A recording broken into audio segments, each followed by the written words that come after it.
পৃথিবীর যে প্রান্ত থেকে শুনছেন এবং দেখছেন সবাইকে শুভেচ্ছা জানাচ্ছি। তো বাংলাদেশে থেকে বিভিন্ন সময় প্রায় ফোন আসে, মেসেজ আসে যে ভাই প্রধানমন্ত্রী শেখ হাসিনা কি আসবে, কবে আসবে? মাননীয় প্রধানমন্ত্রী বঙ্গবন্ধু কন্যা শেখ হাসিনা এই দেশকে ভালোবাসেন, দেশের জনগণকে ভালোবাসেন এবং দেশের মাটিকে ভালোবাসেন। সো মাননীয় প্রধানমন্ত্রী বঙ্গবন্ধু কন্যা শেখ হাসিনা আসবে, অবশ্যই আসবে। আসবে মানে আসবে, অবশ্যই আসবে এবং বাংলাদেশ হাসবে। কারণ বাংলাদেশের মানুষ, বাংলাদেশ শেখ হাসিনার জন্য অপেক্ষা করছে। দুহাত তুলে মানুষ নামাজ পড়ে রোজা রেখে মাননীয় প্রধানমন্ত্রী বঙ্গবন্ধু শেখ হাসিনার জন্য, বঙ্গবন্ধু কন্যা শেখ হাসিনার জন্য দোয়া করছে যে মাননীয় প্রধানমন্ত্রী শেখ হাসিনা কবে আসবে এই বাংলাদেশে, কবে এসে আমাদের হাল ধরবে আবার। কেন আসবে আপনি দেখেন, মানুষ কেন দুহাত তুলে আজকে শেখ হাসিনার জন্য দোয়া করছে এবং কেন তার আসা প্রয়োজন এবং কেন সে আসবে, অবশ্যই আসবে। কারণ আজকে সর্বশেষ আপনারা দেখেছেন যে মুক্তিযুদ্ধ জাদুঘরে আগুন ধরিয়ে দেওয়া হয়েছে। ধানমন্ডি 32 নম্বরের পরে আবার এখন মুক্তিযুদ্ধ জাদুঘরে আগুন দিয়ে দেওয়া হয়েছে। কারণ হচ্ছে যে 1971 সালের মুক্তিযুদ্ধ, স্বাধীনতা, এইগুলো এরা রাখতে চায় না। মুক্তিযুদ্ধের কোনো নাম নিশানা এই 71-এর পরাজিত শক্তি বাহিনী রাখতে চায় না। এই জন্য তারা 72-এর সংবিধান বিশ্বাস করে না, তারা 71-এর মুক্তিযুদ্ধে বিশ্বাস করে না, তারা বঙ্গবন্ধুতে বিশ্বাস করে না, ধানমন্ডি 32 নম্বরে বিশ্বাস করে না। মুক্তিযুদ্ধের জাদুঘর তারা পুড়িয়ে দিতে চায়। তারা আফগানিস্তানের মতো একটা তালেবানি রাষ্ট্র চায়।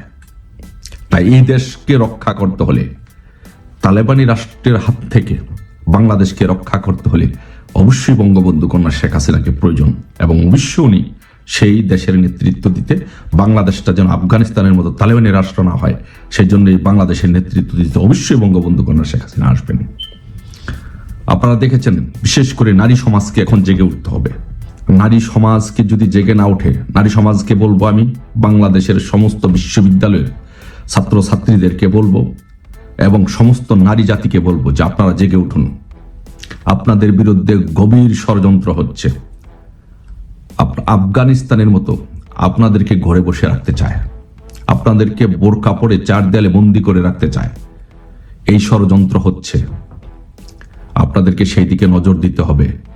কারণ এই জামাত, শিবির এবং 71-এর পরাজিত শক্তি মৌলবাদীরা বিশ্বাস করে আপনারা যদি স্মার্ট হয়ে যান, আপনারা যদি শিক্ষিত হয়ে যান, আপনারা যদি স্কুল, কলেজ, বিশ্ববিদ্যালয়, ব্যাংক সহ বিভিন্ন মাল্টি ন্যাশনাল প্রতিষ্ঠানে যদি আপনারা চাকরি করেন, আপনারা যদি স্মার্ট হয়ে যান, তখন আপনারা এই জামাতের মতো মৌলবাদী দেশ আপনারা চাবেন না।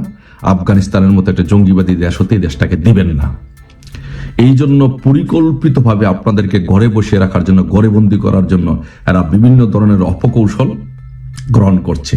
সেই অপকৌশলের অন্যতম মাধ্যম হচ্ছে যে বাংলাদেশে এখন ধর্ষণের মাত্রা বেড়ে গেছে।